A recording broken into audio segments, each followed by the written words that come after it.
what's it been like along the way? I mean, I think this has been many years, since you started your company, and now you're at this place in your life and your business. What were some of the hurdles you faced, and what's the trip been like along the way? So I think, some may say it's unique. I know there's a lot of business owners and a lot of property managers, and maybe it's all different industries, but in our industry, working with family, my husband and I built T Square together. I started it while he was still working the corporate world and putting food on the table and paying the mortgage while we kind of built up the business. But Mm-hmm. since that was only about a year, and then he came on board, and that's been one of the challenges, is working with family.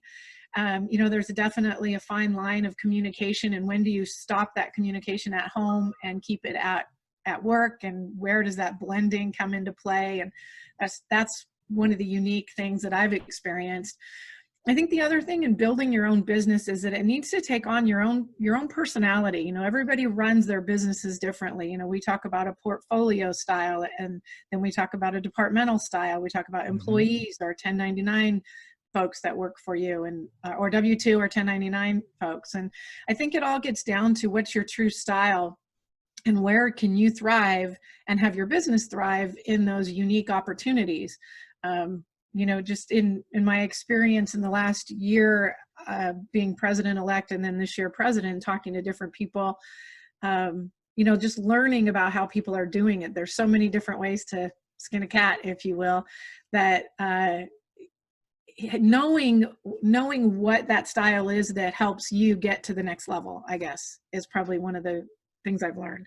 Yeah, I like to compare it to their strategies and tactics, and those things are how you price, how you could, do your pricing, how you show properties, what you do in terms of your accounting, how you communicate with the owners. All that's, kind of your strategies and tactics, the basic blocking and tackling of property management.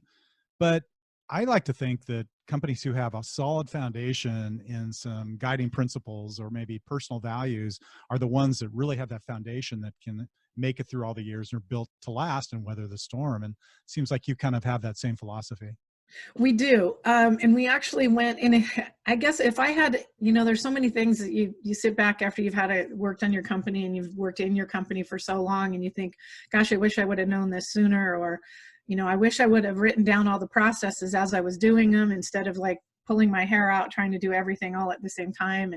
And we have developed over the years what we call guiding principles. And basically for us, what it is when you don't know what to do, when you can't decide, or it's not a clear decision, what are our guiding principles? And so we've got 8 of them. They're on our website, and we actually have filled out or had our team come up with an acronym. And it's actually meat ribs. And so it's mutual respect. Let's see, I had to pull them up to get them all.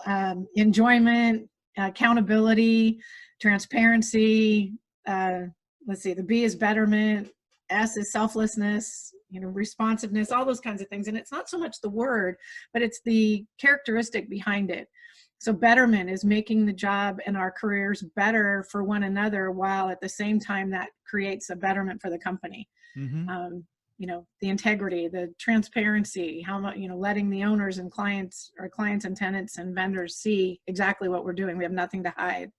Wow. So. That foundation sounds really similar to what we have here at my company as well. I'm a big believer in that. I have a company culture chart that's up, in our main office entrance area. Our guiding principles are right there. And I always show it to people who come and interview, because I just tell them up front, look, if you can't live to these standards, if you work here, then maybe this isn't the place for you. Right. I think that kind of has to be the way it is. We got a big poster up in our lunchroom kind of thing, so everybody sees it.